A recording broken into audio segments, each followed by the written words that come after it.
Se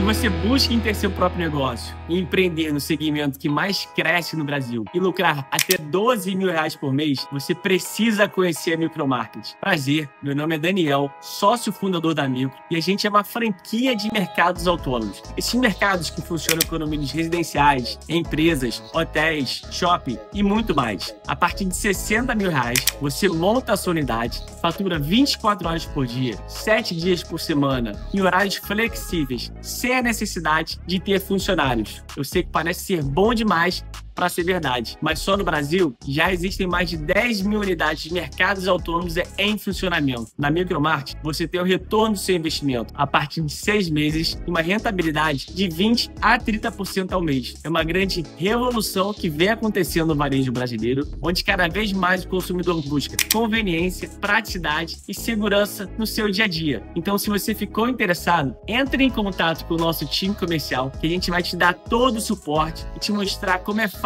empreender com a Micromarket. Eu espero vocês. Forte abraço. Salve, torcedor vascaíno. Muito bom dia. É um prazer estar com você por aqui em mais um Acorda Vascaíno. Início de semana. Como também é o início da parceria AV e a 7K, uma das maiores casas de apostas do Brasil. Para você que gosta desse mundo, QR Code na tela, o link na descrição.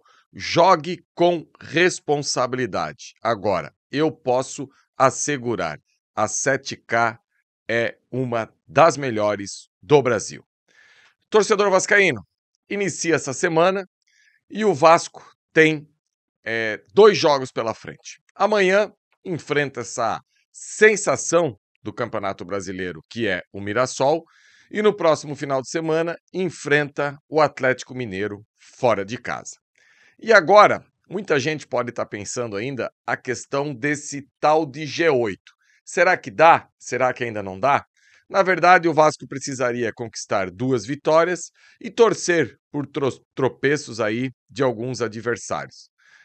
Caso de Grêmio e de Corinthians, e São Paulo também. Enfim, o que o Vasco precisa, na verdade, já no jogo de amanhã, é continuar mantendo o padrão que teve no jogo contra o Internacional. E por que eu falo isso? Porque é a retomada da confiança e de um trabalho do técnico Fernando Diniz. E num momento crucial da temporada, que é aí a véspera da semifinal da Copa do Brasil.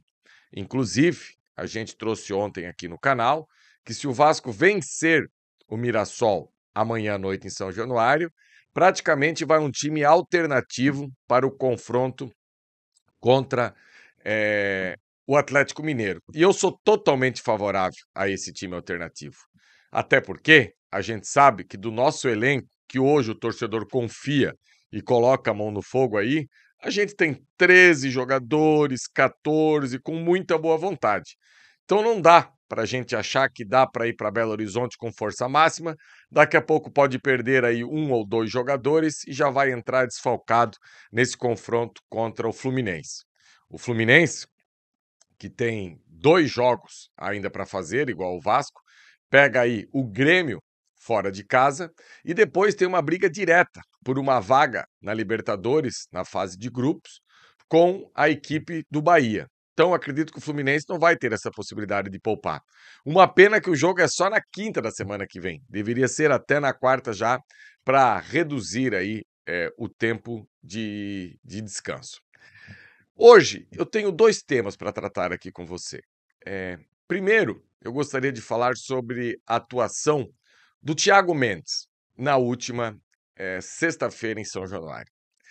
Assim, torcedor, eu entendo que o vascaíno ele está sedento por glórias, por bons jogos, por títulos, por campanhas que ele não precisa passar por apertos. E isso faz do vascaíno um ansioso normal. Não é nada de diferente que isso. Não dá para a gente achar que o futebol é uma varinha mágica, que você chega e consegue resolver os problemas.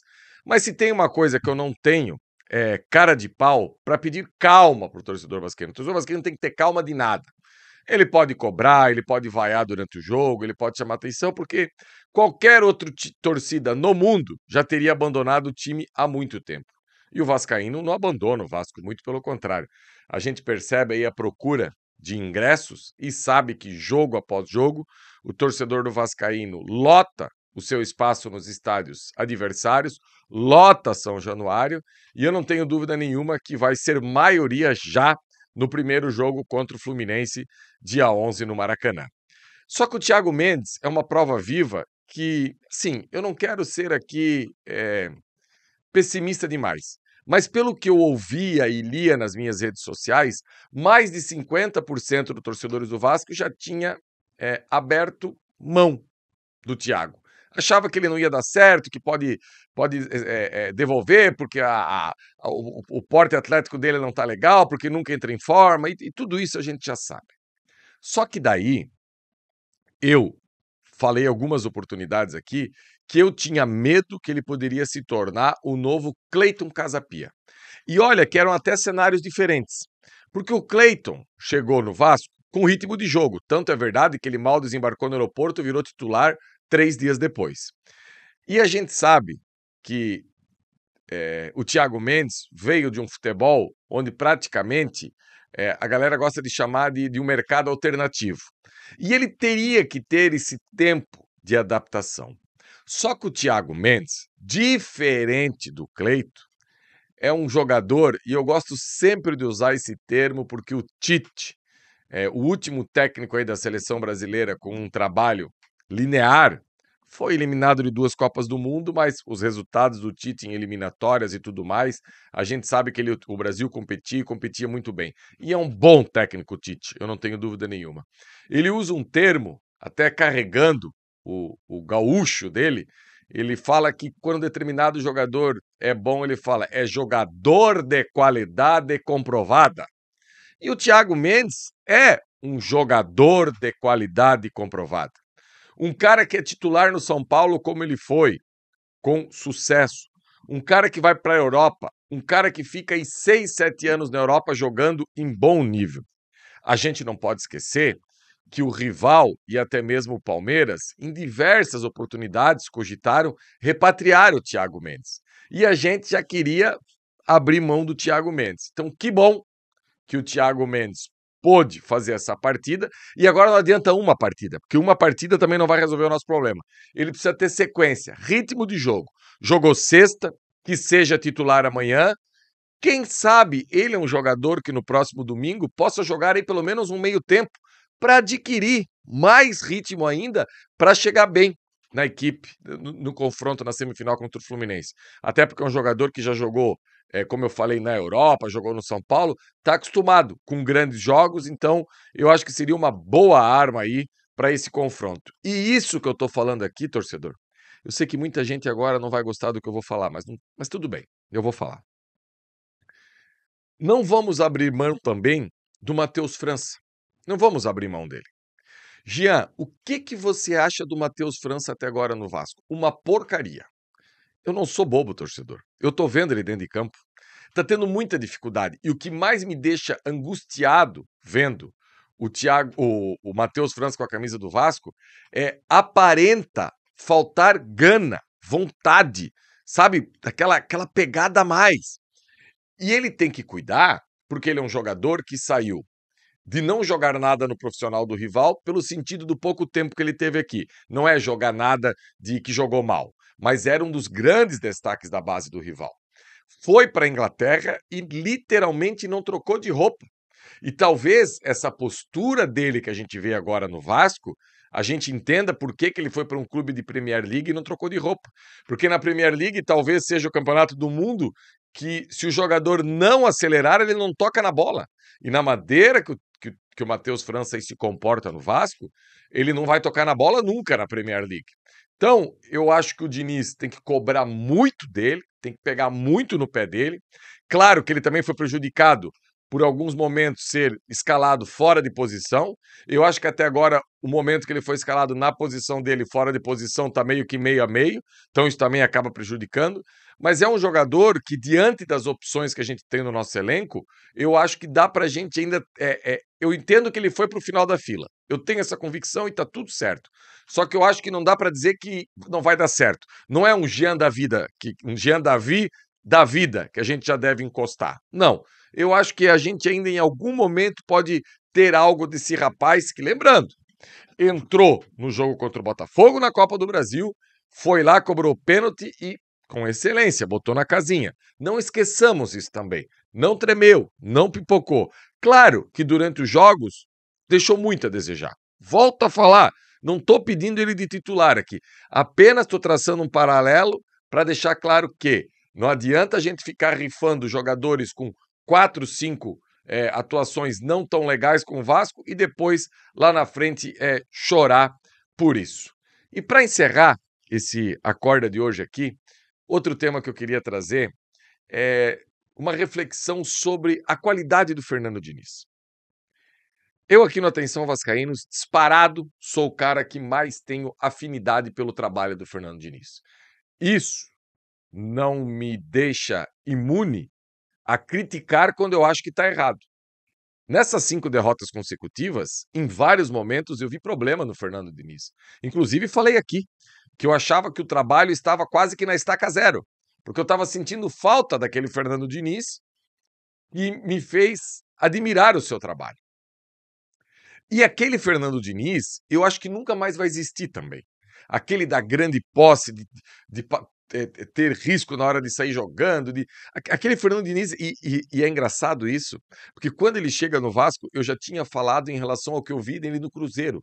Porque no Cruzeiro também não teve um grande DNA do Fernando Diniz. Só que eu vejo que o Fernando Diniz merece, independente do que aconteça agora nesse final do ano, ele merece uma continuidade no ano que vem. E por que eu falo isso? Porque eu gostaria de ver o Fernando Diniz com um leque maior de opções em suas mãos. Tanto para a equipe titular, quanto para mudar o cenário da equipe durante os jogos. E para isso, eu vou trazer aqui um paralelo com o Abel Ferreira. Abel Ferreira é um bom treinador. Óbvio que é um bom treinador. Agora, a gente não pode também achar que só porque ele veio aqui e ganhou vários títulos, você não possa, em algumas coisas pontuais, criticar o trabalho do Abel Ferreira. Por exemplo, desde que ele está aqui no Brasil, no Palmeiras, no confronto contra o rival, ele perdeu 7 jogos, empatou 6 e ganhou apenas 3. Diante do investimento que é feito na equipe do Palmeiras, isso é uma vergonha. O aproveitamento dele é de 26%, 27%, uma vergonha completa. E por que eu estou pegando esse gancho aqui? Porque quem assistiu o jogo sábado, e eu confesso a você, torcedor, que eu não assisti com a devida atenção, porque eu tinha um compromisso no momento do jogo, mas depois peguei várias partes do jogo, em nenhum momento o Abel conseguiu fazer o rival correr para trás. Muito pelo contrário. Ligação, ligação, ligação, ligação o tempo todo. E isso é uma pobreza muito grande para um elenco de 700 milhões de reais, como foi montado esse ano. E o Fernando Diniz, lá no Fluminense, chegou a golear esse rival aí por 4 numa final, fazendo esse adversário correr para trás. A última partida mesmo de Vasco e Flamengo no Brasileiro, o Vasco colocou o Flamengo muito mais em apuros do que o Palmeiras nessa final de Libertadores da América. E olha que os reforços na equipe do Vasco tinham recém-chegado ainda. Nem era esse Vasco agora, já que com esse time na ponta da língua que o torcedor já tem. Então, eu só queria trazer esse comentário aqui para continuar fortalecendo a qualidade no trabalho do Fernando Diniz. Eu duvido que se o Fernando Diniz tivesse em mãos um elenco igual ao do Palmeiras, seria essa moleza que foi. Torcedor, teve a questão da arbitragem? Claro que teve. Isso não tem discussão. Várias coisas na vida, você pode falar assim, tem discussão ou não tem discussão, ou tem debate ou não tem debate. Esse debate nasceu morto. Aliás, esse cidadão, esse volante dos caras aí, ele é o zero e vezeiro em fazer isso. Ele dá porrada o tempo todo dentro de campo, a única coisa que ele faz é distribuir porrada, carrinho e sola em todo mundo, e acham bonito ele fazer isso. Então, isso aí é outra coisa. Só que independente disso, onde é que eu quero chegar com esse comentário aqui para finalizar? É a gente ter a real noção que nós temos um treinador que pode fazer diferente com um elenco bom, que pode ser protagonista com um elenco bom, e não vai ficar somente buscando uma ligação direta para basicamente não fazer o goleiro adversário numa final, gastando 700 milhões, não fazer uma boa defesa. Absolutamente nada, nada. A grande chance foi daquela lançamento na área, cabeceia para cá, cabeceia para lá, que sobrou para o Vitor Roque. Bola no chão, jogar absolutamente nada. Já o leque e o repertório do Fernando Diniz me parece ser bem melhor e espero que seja algo que a gente possa ter a nosso favor nessa reta final de Campeonato Brasileiro e também de Copa do Brasil. Beleza, torcedor? Gostou da resenha de hoje? Senta o dedão no like, compartilha nas suas redes sociais. Hoje à noite nós temos a nossa tradicional live de segunda-feira. Mesmo assim, daqui a pouco chega o Emerson no BDG, trazendo muita informação, já fomentando esse jogo de amanhã à noite contra a equipe do Mirassol. Um abraço, deixe seu comentário e tenho certeza que estou sempre aqui para interagir com vocês. Valeu, galera!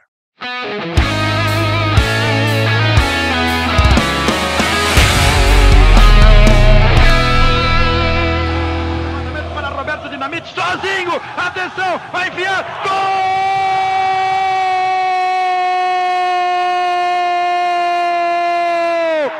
Que golaço maravilhoso do moço que mora em Caxias!